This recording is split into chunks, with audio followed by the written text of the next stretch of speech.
आप सुन रहे हैं रेडियो नोएडा लोकमंच 91.2 FM। मैं आपका दोस्त विनोद शर्मा एक नई कहानी के साथ। यह कहानी पौराणिक काल की है, महाभारत से जुड़ी हुई है। यह कहानी सुनाने की जरूरत इसलिए पड़ी कि अगर आपके इर्द गिर्द कोई समस्या है तो समस्या का समाधान इस बात पर निर्भर करता है कि हमारा सलाहकार कौन है। ये बहुत महत्वपूर्ण है, क्योंकि महाभारत हुआ तो दुर्योधन शकुनी से सलाह लेता था और अर्जुन श्री कृष्ण से।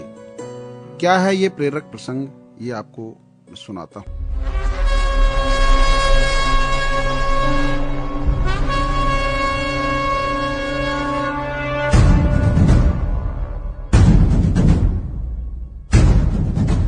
महाभारत युद्ध समाप्त हो चुका था। युद्ध भूमि में यत्र तत्र योद्धाओं के फटे वस्त्र, मुकुट, टूटे वस्त्र, टूटे रथों के चक्के, छज्जे आदि बिखरे हुए थे और वायुमंडल में पसरी हुई थी घोर गंध और उदासी। गिद्ध, कुत्ते, सियारों की उदास और डरावनी आवाजों के बीच निर्जन हो चुकी इस भूमि में द्वापर का सबसे महान योद्धा देवव्रत भीष्म पितामह सरसैया पर पड़ा सूर्य के उत्तरायण होने की प्रतीक्षा कर रहा था, अकेला। तभी उनके कानों में एक परिचित ध्वनि शहद घोलती हुई पहुंची। प्रणाम पितामह।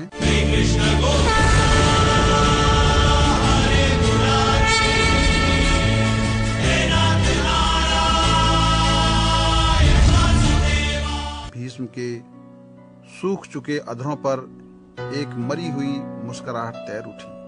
बोले, आओ देवकी नंदन, स्वागत है तुम्हारा। मैं बहुत देर से तुम्हारा ही स्मरण कर रहा था। कृष्ण बोले, क्या कहूं पितामह, अब तो यह भी नहीं पूछ सकता कि कैसे हैं आप। भीष्म चुप रहे। कुछ क्षण बाद बोले, युधिष्ठिर का राज्याभिषेक करा चुके केशव, उनका ध्यान रखना।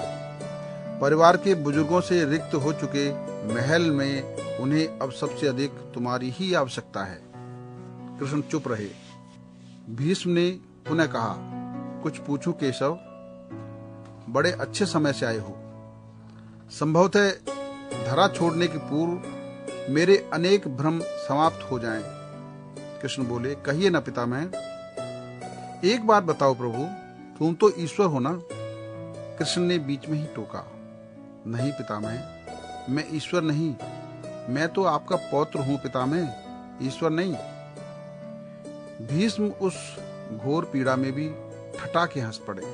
बोले, अपनी जीवन का स्वयं कभी आकलन नहीं कर पाया कृष्ण, सो नहीं जानता कि अच्छा रहा या बुरा, पर अब तो इस धरा से जा रहा हूं कन्हैया, अब तो ठगना छोड़ दे। कृष्ण जाने क्यों भीष्म के पास सरक जाए और उनका हाथ पकड़कर बोले, कहिए पितामह। भीष्म बोले, एक बात बताओ कन्हैया, इस युद्ध में जो हुआ वो ठीक था क्या? किसकी ओर से पितामह? पांडवों की ओर से। कौरवों के कृत्य पर चर्चा का तो अब कोई अर्थ ही नहीं कन्हैया, पर क्या पांडवों की ओर से जो हुआ वो सही था? आचार्य द्रोण का वध, दुर्योधन की जंघा के नीचे प्रहार, दुशासन की छाती का चीरा जाना, जयद्रथ के साथ हुआ छल, निहत्ते कर्ण का वध, सब ठीक था क्या? ये सब उचित था क्या? इसका उत्तर मैं कैसे दे सकता हूँ पितामह? इसका उत्तर तो उन्हें देना चाहिए जिन्होंने ये किया। उत्तर दें दुर्योधन का वध करने वाले भीम, उत्तर दें कर्ण और जयद्रथ का वध करने वाले अर्जुन। मैं तो इस युद्ध में कहीं था ही नहीं पितामह। अभी भी छलना नहीं छोड़ोगे कृष्ण? अरे विश्व भले कहता रहे कि महाभारत को अर्जुन और भीम ने जीता है, पर मैं जानता हूं कन्हैया कि यह तुम्हारी और केवल तुम्हारी ही विजय है। मैं तो उत्तर तुम्ही से पूछूंगा कृष्ण। तो सुनिए पितामह, कुछ बुरा नहीं हुआ, कुछ अनैतिक नहीं हुआ, वही हुआ जो होना चाहिए। यह तुम कह रहे हो केशव? मर्यादा पुरुषोत्तम राम का अवतार कृष्ण कह रहा है। यह छल तो किसी युग में हमारे सनातन संस्कारों का अंग नहीं रहा, फिर यह उचित कैसे हो गया? इतिहास से शिक्षा ली जाती है पितामह, परंतु निर्णय वर्तमान की परिस्थितियों के आधार पर ही लेना पड़ता है। हर युग अपने तर्कों और अपनी आवश्यकता के आधार पर अपना नायक चुनता है। राम त्रेता युग के नायक थे, मेरे भाग में द्वापर आया था। हम दोनों का निर्णय एक सा नहीं हो सकता पिता में।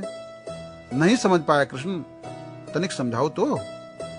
राम और कृष्ण की परिस्थितियों में बहुत अंतर है पिता में। राम के युग में खलनायक भी रावण जैसा शिव भक्त होता था। तब रावण जैसी नकारात्मक शक्ति के परिवार में विभीषण जैसे संत हुआ करते थे। तब बाली जैसे खलनायक के परिवार में भी तारा जैसी विदुषी स्त्रियां और अंगद जैसे सज्जन पुत्र होते थे। उस युग में खलनायक भी धर्म का ज्ञान रखता था, इसलिए राम ने उनके साथ कहीं छल नहीं किया। किंतु मेरे युग के भाग में से कंस, जरासंध, दुर्योधन, दुशासन, शकुनी, जयद्रथ जैसे घोर पापी आए हैं। उनकी समाप्ति के लिए हर छल उचित है पिता में। पाप का अंत आवश्यक है पिता में, वह चाहे जिस विधि से हो।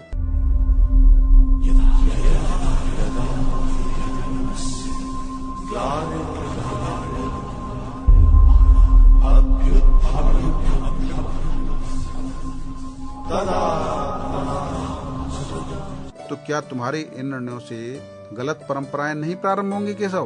क्या भविष्य तुम्हारे इन छलों का अनुसरण नहीं करेगा? और यदि करेगा तो क्या यह उचित होगा? भविष्य तो इससे भी अधिक नकारात्मक आ रहा है पिता में। कलयुग में तो इतने से भी काम नहीं चलेगा। वहां मनुष्य को कृष्ण से भी अधिक कठोर होना होगा, नहीं तो धर्म समाप्त हो जाएगा। जब क्रूर और अनैतिक शक्तियां सत्य एवं धर्म का समूल नाश करने के लिए आक्रमण कर रही हों, तो नैतिकता अर्थहीन हो जाती है पिता में। तब महत्वपूर्ण होती है विजय, केवल विजय। भविष्य को यह सीखना ही होगा पिता में। क्या धर्म का भी नाश हो सकता है केशव? और यदि धर्म का नाश होना ही है तो क्या मनुष्य इसे रोक सकता है? सब कुछ ईश्वर के भरोसे छोड़कर बैठना मूर्खता होती है पिता में। ईश्वर स्वयं कुछ नहीं करता, केवल मार्गदर्शन करता है। सब मनुष्य को ही स्वयं करना पड़ता है। आप मुझे भी ईश्वर कहते हैं ना, तो बताइए ना पिता में, मैंने स्वयं इस युद्ध में कुछ किया क्या? सब पांडवों को ही करना पड़ा ना। यही प्रकृति का संविधान है। युद्ध के पहले दिन यही तो कहा था मैंने अर्जुन से, यही परम सत्य है।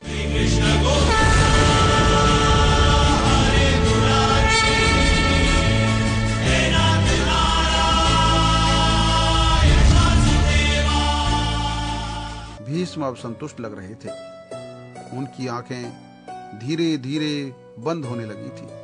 उन्होंने कहा, चलो कृष्ण, यह इस धरा पर मेरी अंतिम रात्रि है। कल संभवतः चले जाना हो। अपने इस अभागे भक्त पर कृपा करना कृष्ण। कृष्ण ने मन में ही कुछ कहा और भीष्म को प्रणाम कर लौट चले। पर युद्ध भूमि के उस डरावने अंधकार में भविष्य को जीवन का सबसे बड़ा सूत्र मिल चुका था। यानी जब अनैतिक और क्रूर शक्तियां सत्य और धर्म का विनाश करने के लिए आक्रमण कर रही हों, तो नैतिकता का पाठ आत्मघाती होता है। धर्मो रक्षति रक्षितः।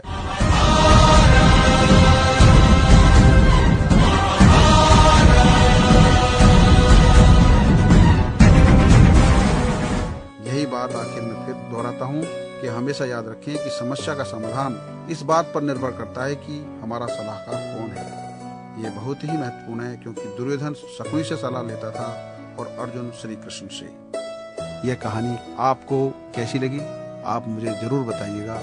विदा लेता हूँ, फिर मिलूंगा इसी दिन इसी समय। नमस्कार।